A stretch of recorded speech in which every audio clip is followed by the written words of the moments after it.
Chris Elmore and Stefon Thompson are out for the season. That is the bad news that came out of week one. It's it's bad. I don't know if it's catastrophic. We'll talk about it on Locked On Syracuse. It's right now. Locked On Syracuse, your daily podcast on the Syracuse Orange, part of the Locked On Podcast Network. Your team every day.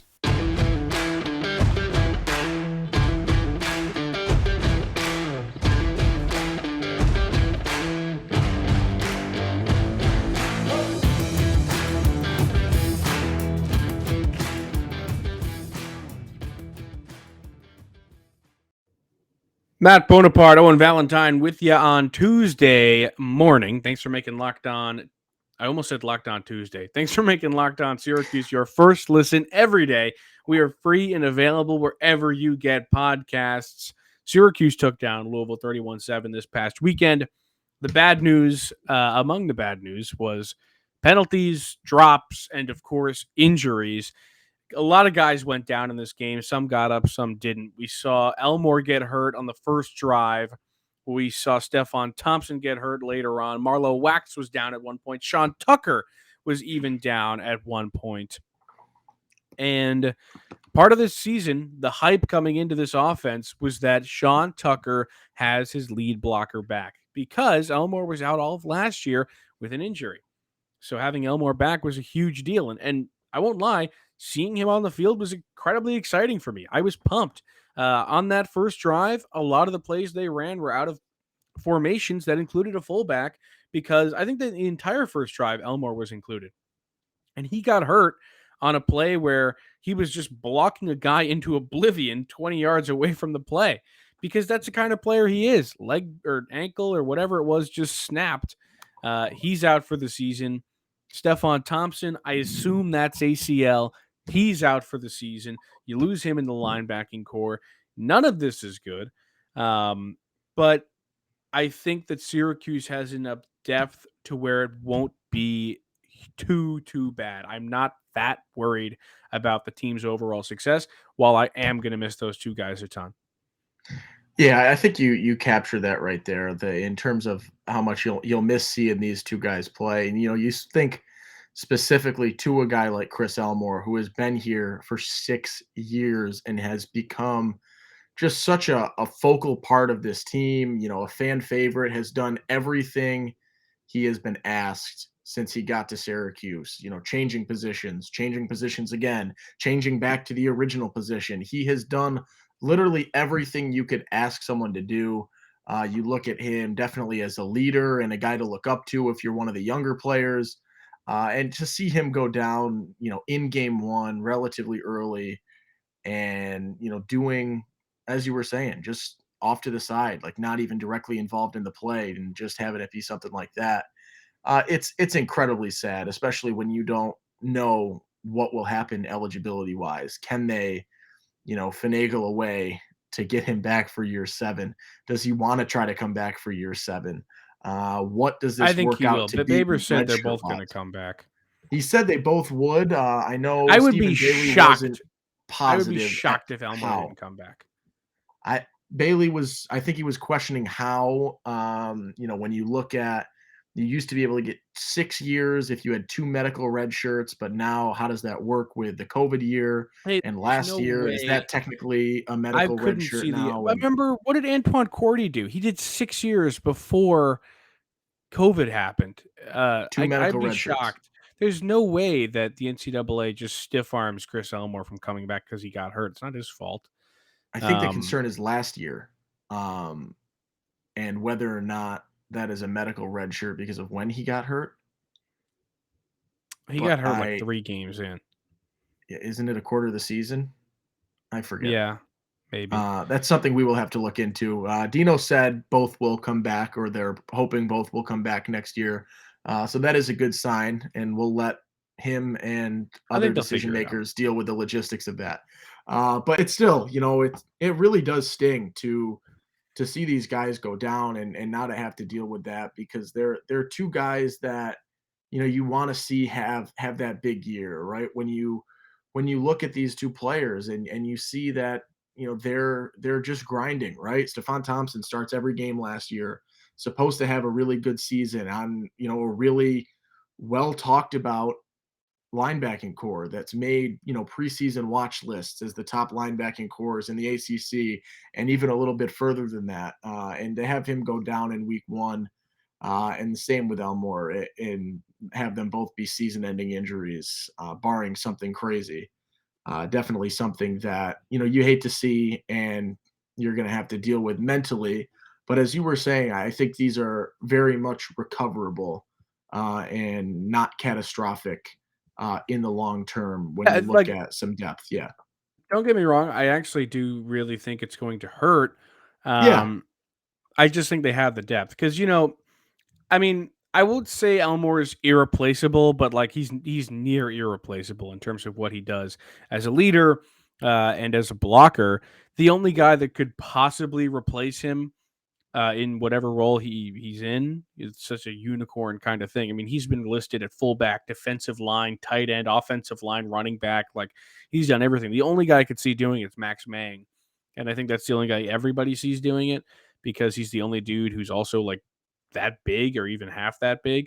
Because Yeah. Elmore, remember when he was listed at like 300 pounds in 2020? This year was 265, I believe, but Mang 262, 6'7" could kind of do the job. Um, but on the other side, I mean, losing Thompson's brutal because in Babers, we just listened to the presser. Babers in the presser talked about how his numbers might not be as crazy as Mikel's or Marlowe's. They are still pretty darn good, but the reason being is that he oftentimes is the guy who takes on two offensive linemen or an offensive lineman and a tight end, so one of the other guys can get into the backfield because he's so dangerous. They got to put two guys on him. Thompson, this was his third season. He'd already had a red shirt as well.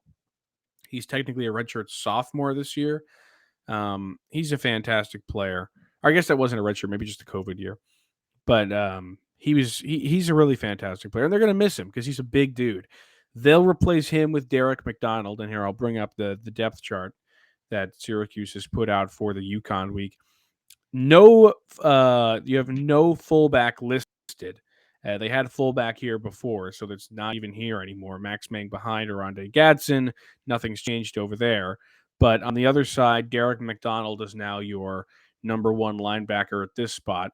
Big dude, 6'4", 225. We've talked about him. He transferred from tight end, and he had an interception last week, returned at 30 yards, so that was exciting. But this linebacker room, a lot of talent. We saw Anwar Sparrow make a nice couple of plays. I think these guys, they're also really big. Like Rune and Lowry, both 6'3", 6'4", near 230. Like they're going to be fine. But it does hurt. It definitely hurts. Yeah. It's tough in game one of all things to see two guys go down like that. And a nod to Elmore's, just what he does and his being the only one that really can do what he does, as the fullback position just is wiped from the depth chart as a whole, when he goes out for season. So that's just, it says what needs to be said about, Chris Elmore's importance to this team. That's not to say that you can't get away with not having a fullback, because they can, and they're going to have to. I do think, it's going to be interesting how the role of Max Meng changes now, Yeah. because he was the guy that would just sort of come in and block occasionally. He did have, I think, a target on the first drive, where Schrader overthrew him a little bit. Maybe it was in the corner of the end zone, I think. But is he going to shift into, really a pure blocking role where you're going to see him pop in a lot more and try to make up for that blocking ability that Elmore had and that size in the backfield, that Elmore had. So I'm curious to see how that role shifts. This week, you sort of have, the flex game against UConn where you might be able to try a little bit more, but that's something that you're going to want to hone in on really quickly so that you can, have that going, week 3 with Purdue. Yeah. There, it's kind of, I don't want to say it's beneficial because obviously injuries aren't beneficial, but it's better this came, I think, in week one than it did, say, in the middle of ACC play where you got to have things hammered out by then. You're going into a week against UConn, where Dino called it a difficult game, but I really don't think it's going to be. They came out as what? I think 21-point favorites. 21-point favorites. So they should win that game handily. And if you're going to want to try anything out in new roles and whatnot, this is the game to do it. So yeah. Okay, let me take a quick break. We'll continue talking injuries and depth chart on the other side. This one's brought to you by Underdog Fantasy. They sponsor this episode. It's the easiest place to spice up college football this year. Emphasis on easy. You got to get started because, again, it's easy to play. You can win cold, hard cash in a single game. And Underdog has investment backing for Mark Cuban, Kevin Durant, Adam Schefter, and more. They have always been focused on building superior products for a fun user experience. And customer support team is top notch, the best in the business. You want to be at Underdog, okay? Sign up with the promo code LOCKEDON, and Underdog will double your first deposit up to $100. And go to UnderdogFantasy.com or find the Underdog Fantasy app in the App Store or Google Play Store. That's Underdog Fantasy. Back here on Locked On Syracuse, I'm Matt Bonaparte with Owen Valentine. We're talking SU football. Injuries have riddled the team. Something else that I was thinking of last year in that game, and like Tucker went down, and obviously I think it was something that was fine. I don't think it was anything serious. He didn't say anything serious, but there was talk last year and the year prior about, is he being overused and are you driving him into the ground? Obviously, he is the number one running back on the team and he's the number one option on offense, and he's probably the best player on the team, bar none.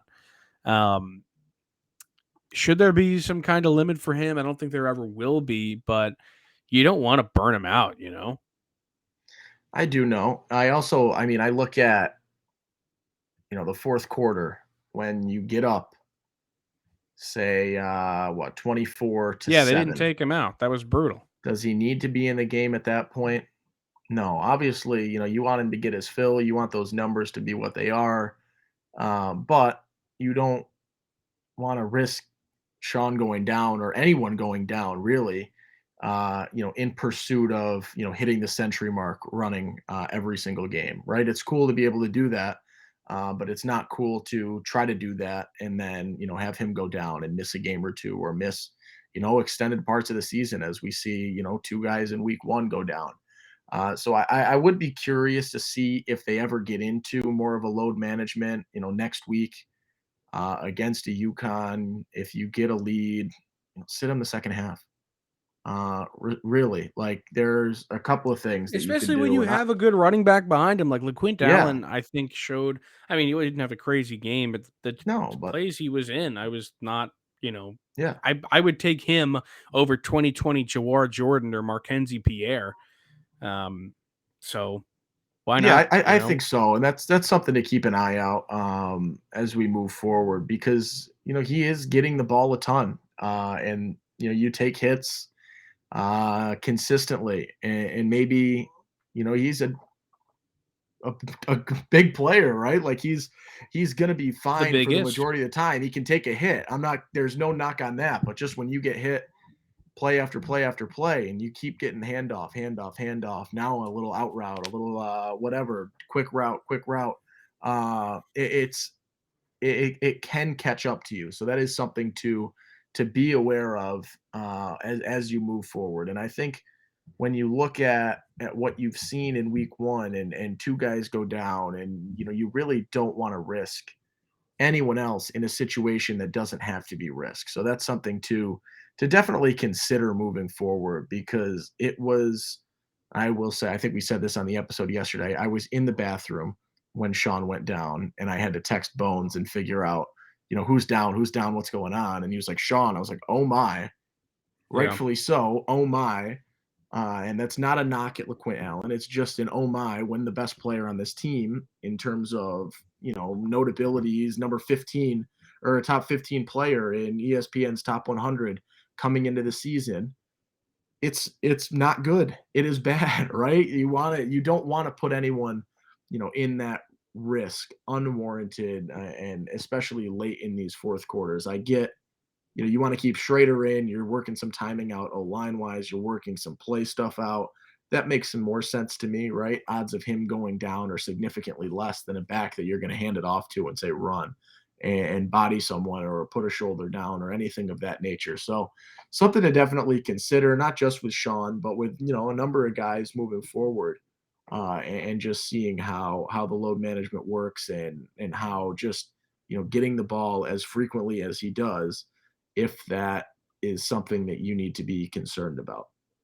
And we said this a little bit, but they definitely have their work cut out for them Yeah, this week in practice, because not only do you lose Stefon Thompson and you kind of have to get Derek McDonald and even the backups ready and say, guys, you're probably going to see more time than you would if Stefon was in, and the backups are going to see more time because there's just less confidence in McDonald. I still think they like McDonald a lot, and honestly, I do. That's my guy. But there's a lot there. But then on the offensive end, you're going to have to readjust your entire scheme. Like I said, they like that first drive when Elmore was there. I don't know if there was a single play without the fullback on the field. Like he was there the every whole single time, I'm play pretty was sure. either the Yeah, pistol, like whatever it was, he was in the backfield. So they're going to have to figure things out, because I think he was a huge part of what they were going to do this year, and whether or not they want to put Max Mang there and have him be on those plays where he's in motion, side to side, whatever it is, on the line, behind the guard, whatever they're going to do. But they definitely have their work cut out for them. And then on top of that, there's the offensive line issues and there's the drops issue. So yeah. practice this week is chock full.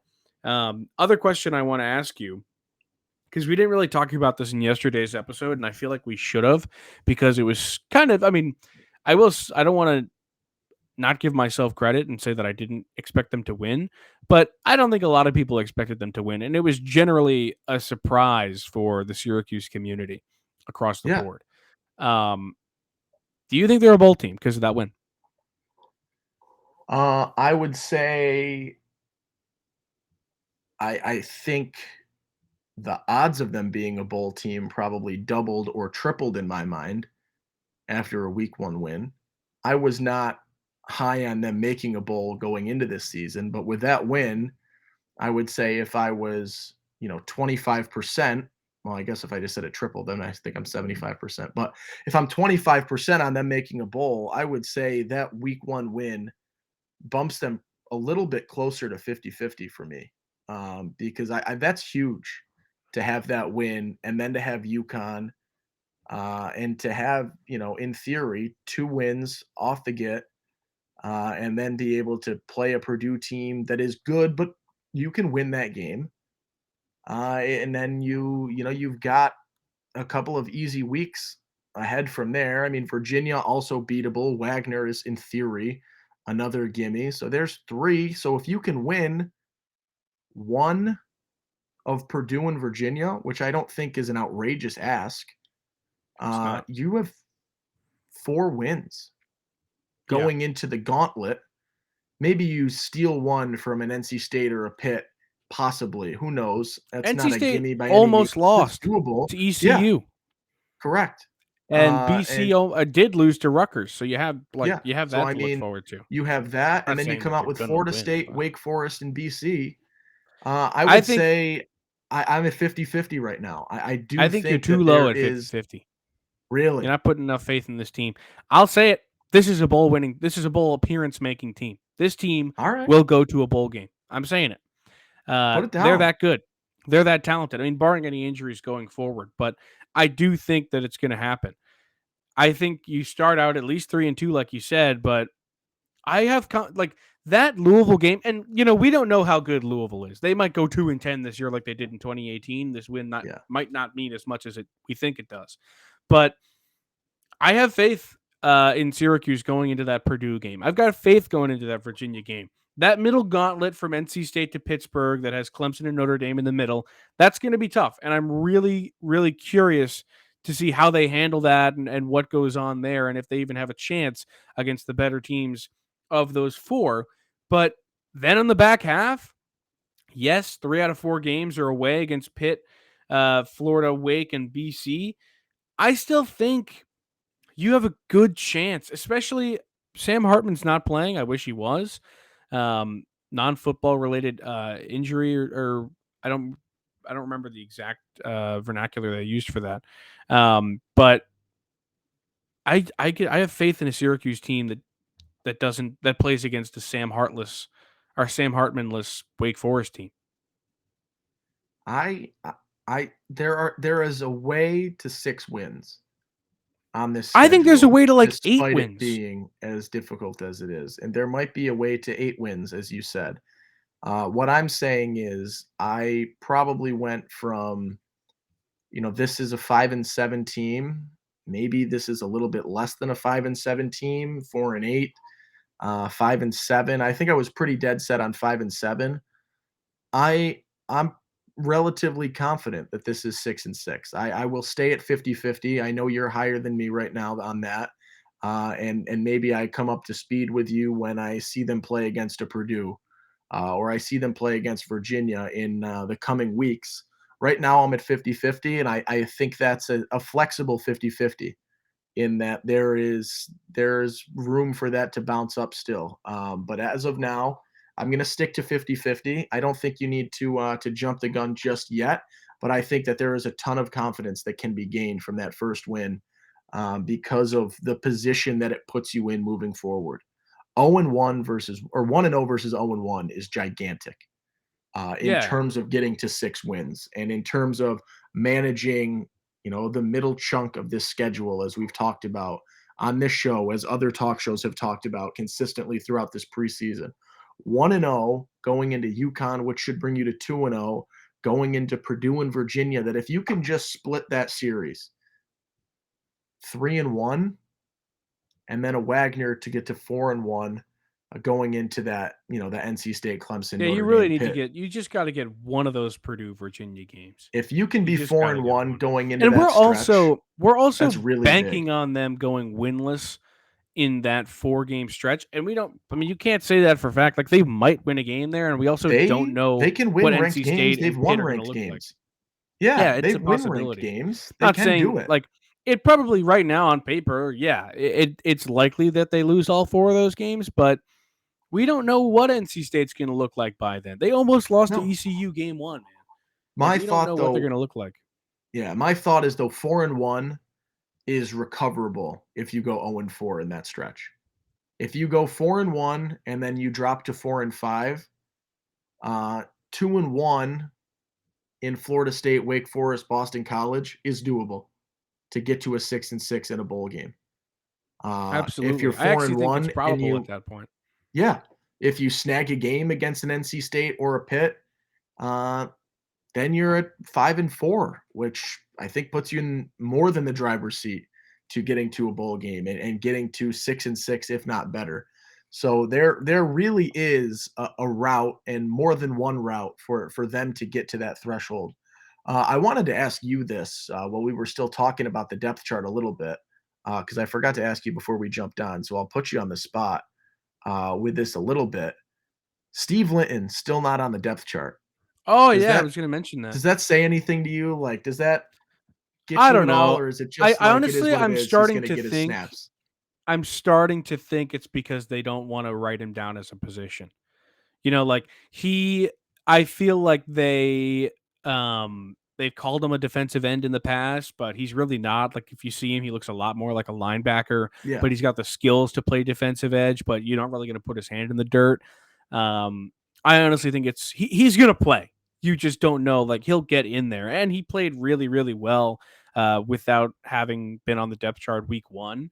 yeah, So I'm honestly thinking at this point, it's just because they don't want to label him one thing or the other. And maybe he's not a starter. Like Jatius Gear was good. Like he put yeah. pressure on plenty of times, and I was happy with what he did. And I'd rather uh, Steve come in certain packages where they want to throw one extra rusher down there, kind of thing. So Yeah, I'm okay with it. I don't think it indicates anything in terms of the snaps that he is getting or not getting. I just, you like to see a guy listed, right? To Yeah, see what he's I was done. And that was one of the first things I looked to as well because you want to see him get rewarded. But like yeah, my other thing was I don't know. Like he could play incredibly well. I don't know if they'd put him anywhere. Like because yeah, it's just like he's playing so well with where he is right now. But I could be totally wrong. And like next week, if he has the same game, they could put him at defensive edge one. But I don't know. I guess we'll see. that is a good thought. We also, I'm going to put you on the spot here, Love it. just because this happened while we were recording. Taj Harris is stepping away from Rutgers football for Saw that. personal reasons. Yeah, Saw that. I hope the best to Taj, man. yeah, that stinks. That does stink. I was watching the Rutgers game Saturday before the Syracuse game, looking for him, and I didn't. So I hope everything's all good with him. I hope we see him on the field again. If not, it was a pleasure to watch him. Yeah, that's a tough one. I put you on the spot. We're ending on a sad note.